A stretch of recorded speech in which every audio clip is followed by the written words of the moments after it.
Wala kang leadership potential.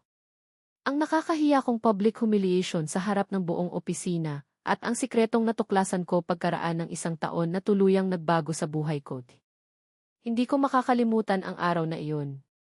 Isang simpleng Monday morning lang sana sa kumpanyang pinagtatrabahuhan ko. 3 taon na akong empleyado sa isang malaking kumpanya. Ako ang tipo ng empleyadong laging nauna sa opisina, bihirang umabsent, at handang tumulong kahit hindi nakasama sa trabaho ko. Sa loob-loob ko, sigurado akong ako na ang susunod na mapopromote bilang team leader. Ngunit hindi ko alam na ang araw na iyon ang magiging isa sa pinakamasakit na karanasan sa buong karir ko. Nagtipon-tipon kaming lahat sa conference room. Nakangiti ang manager naming si Ing Santos habang hawak ang listahan ng mga bagong mapopromote. Ramdam ko ang kaba. Ito na siguro ang pagkakataon ko di. Bulong ko sa sarili. Biglang sinabi ni Ing Santos. Congratulations sa bagong team leader natin si Carlo. Parang huminto ang mundo ko. Si Carlo. 6 na buwan pa lang siya sa kumpanya. Napatingin ang lahat sa akin. Alam nilang ako ang matagal nang inaasahang mapopromote. Mas masakit pa ang sumunod. Biglang nagsalita si A.E. Santos sa harap ng lahat. At para malinaw sa lahat, hindi porket magaling magtrabaho ay magaling nang mamuno. May mga empleyadong masyadong tahimik at walang leadership potential. Tumama sa akin ang tingin niya. Tahimik ang buong silid. May ilan pang nagkatinginan. Parang sinampal ako sa harap ng lahat. Pag-uwi ko, hindi ko napigilang umiyak. 3 taon kong pinaghirapan ang lahat. Mga overtime. Mga weekend reports. Mga emergency projects. Lahat ginawa ko. Pero parang walang halaga. Nakatulala ako sa kisame buong gabi. Paulit-ulit sa isip ko ang sinabi niya. Wala kang leadership potential. Parang unti-unti nitong sinisira ang tiwala ko sa sarili. Naisip ko pang mag-resign. Kinabukasan, habang mag-isa akong kumakain sa pantry, may lumapit. Si Ma'am Reyes. Isa siyang senior executive na bihirang makipag-usap sa rank and file employees. Umupo siya sa harap ko. Tahimik muna siyang tumingin. Pagkatapos ay nagsalita. Masakit ang nangyari kahapon, hindi ba? Napayuko ako. Opo. Ngumiti siya ng bahagya. Pagkatapos ay sinabi niya ang mga salitang hindi ko inaasahan. Pero gusto kong malaman mo hindi iyon ang dahilan kung bakit hindi ka na-promote. Napatingin ako. Ano pong ibig ninyong sabihin? Tumigil siya sandali. Pagkatapos ay ibinaba niya ang kanyang tasa ng kape. May mas malaking dahilan. Ikinuwento niya ang totoo. Ayon sa kanya, mataas ang performance ratings ko. Isa ako sa pinakamagagaling sa departamento.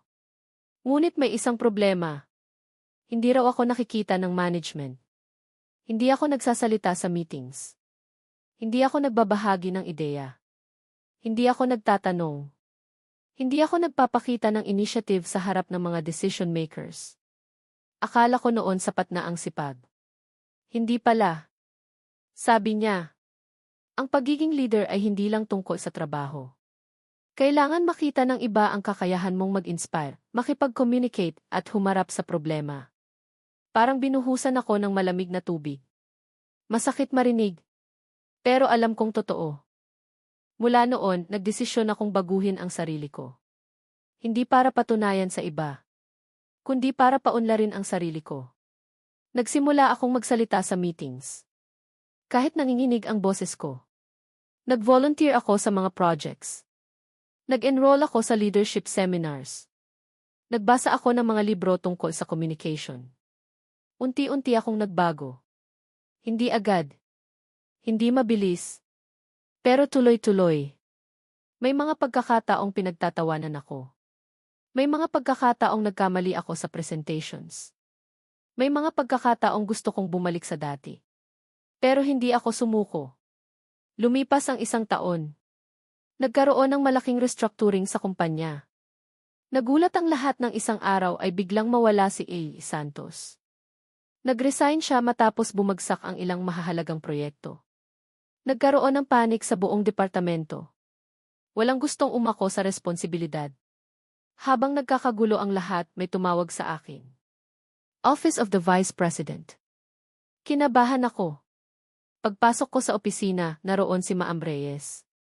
Ngumiti siya. Pagkatapos ay iniabot ang isang sobre. Congratulations. Napakunot noo ako. Binuksan ko ang sulat. Halos manginig ang kamay ko. Nakasulat. Promotion to Department Supervisor. Hindi ako makapaniwala. Mas mataas pa sa posisyong minsang ipinagkait sa akin. Habang kausap ko si Ma'am Reyes, sinabi niya ang isang sikreto. Alam mo ba kung bakit kita tinulungan noon? Umiling ako. Ngumiti siya. Dahil nakita ko ang sarili ko sa'yo. Natahimik ako. 20 taon na ang nakalipas, may nagsabi rin sa akin na wala akong leadership potential. Parang bumalik sa akin ang lahat. Ang sakit. Ang kahihiyan. Ang pagkadismaya. Ngunit doon ko rin naunawaan ang lahat. Minsan, ang pinakamapait na kritisismo ang nagiging simula ng pinakamalaking pagbabago. Moral lesson. Hindi lahat ng pagtanggi ay katapusan.